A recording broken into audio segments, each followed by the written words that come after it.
Matt Kuchar at the 2012 World Golf Final, where he and his family had two bodyguards.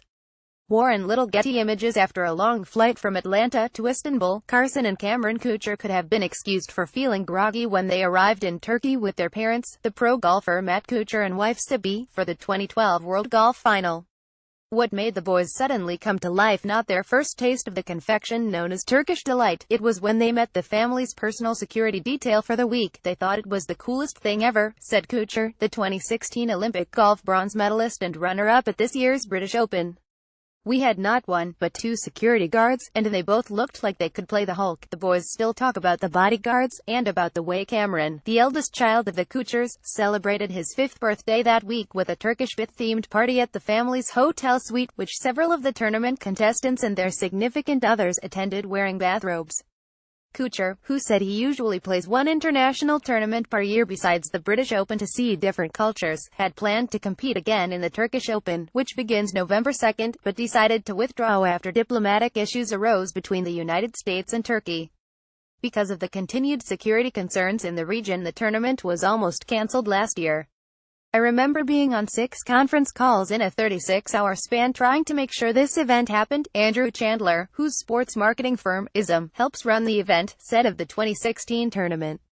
I said, if you want to completely destroy a nation's tourism industry, that's all you've got to do. I said, there's no reason for it. Turkey attracted nearly 40 million foreign tourists at its 2014 peak, according to international tourist arrivals. That number dropped to less than 26 million in 2016 because of political turmoil and terrorism. With the increased security concerns last year, Chandler and the Turkish Golf Federation president, Ahmet Agayoglu, reminded European tour officials that the Regnum Karya Golf Spa Resort in Antalya province, the tourism capital of Turkey, is in a secluded golfer's haven in a region renowned for its white sand beaches on the Mediterranean. While tourists come to enjoy the sunshine, they bring their golf clubs, too. The tournament flies the players into Antalya, site of the golf resort, rather than Istanbul. Sergei Bobolev TASS, via Getty Images. Chandler persuaded Keith Pelley, the European Tour chief executive, to make an 11th trip ahead of the tournament to check the security measures. After meeting with Richard Moore, the British ambassador to Turkey, and Mevlut Cavusoglu, Turkey's Minister for Foreign Affairs, Pelley was convinced it was safe. To help alleviate worries, tournament organizers arranged a charter flight for players from Gatwick Airport in London to Antalya, and a plane carrying competitors from the HSBC champions in Shanghai stayed on the runway at Istanbul's Ataturk Airport, just months earlier, the site of a terrorist attack that killed dozens of people, before flying to a private terminal in Antalya. Once the players landed, they were taken by private transportation to the resort, the same site that hosted the G20 summit in 2015. None of those measures prevented the Ryder Cup players Rory McIlroy, Matthew Fitzpatrick and Patrick Reed from pulling out. The tournament went off without a hitch. In the history of Antalya, there isn't a single person who has been injured because of terrorism, Agayoglu said.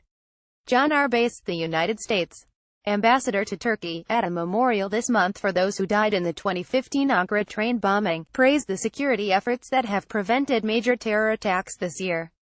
And that comes after 2 years in which there was a significant attack, if not every month, then pretty close to that, Base told reporters.